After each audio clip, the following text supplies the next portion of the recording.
Fort Benning, Georgia, home of the infantry, where civilians become warriors and Rangers learn to lead the way. For 240 years, the U.S. infantry has been the heart and soul of American military operations. These brave men and women have fought for American values in nearly every part of the world. Many journeys begin at Fort Benning. The National Infantry Museum was built here to inspire those who are currently defending our freedom and to celebrate the accomplishments of those who have passed the torch.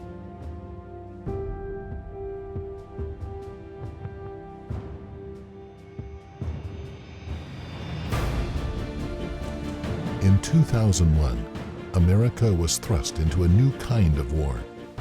This would be a war not between nations, but against an ideology of hate toward all Western culture.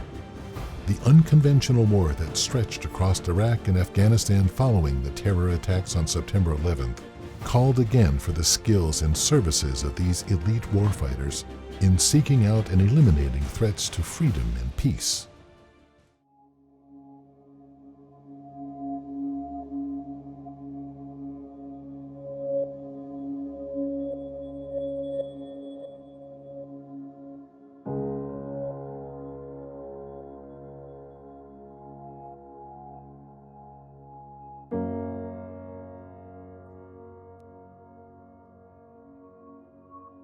My name is Command Sergeant Major Richard Rick Wyke.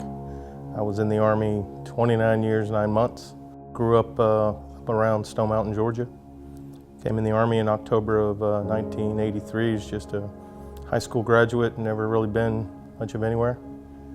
Joined the Army to get away from small town Georgia and see the world. Never intended on making it a career. It just kind of happened that way. And I'm like, no, man, what's going on? Like, all the airplanes are gone. There's, you know, it's a busy airport. He's like, New York just got attacked, and there's a couple other attacks going on around the country. I was like, you're kidding me. He's, no, man, it's going down, it's happening, we're under attack. I had been out of the Army for about a year and a half. After that happened, I rejoined in the National Guard, Missouri National Guard. I took the first MOS I could get my hands on. Frankly, one of the things that lifted my spirits is watching the president grab that bullhorn among the rubble and listening to him say, hey, we will send a message to the world that basically you can't conduct these acts of terror against the United States without reprisal. I served in 2 locations during the global war on terrorism. One was a hostile fire area, the Republic of Georgia.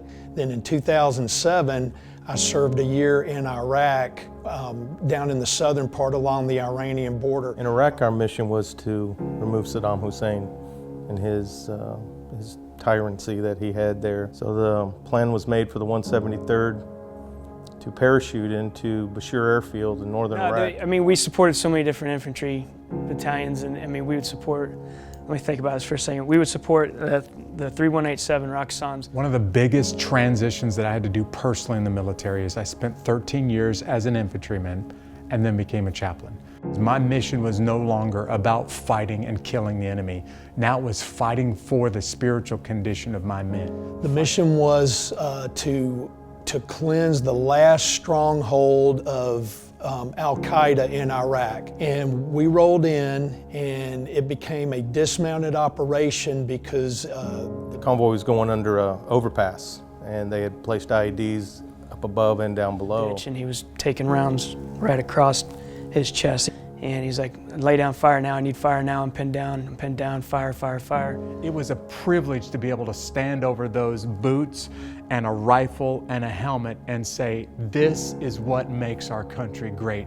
And if men like this cease to exist, our country ceases to exist. The National Infantry Museum would consider it a privilege to host a memorial to our soldiers who have fallen during the global war on terrorism. This memorial will honor the lives of those men and women who swore to protect our pursuit of freedom.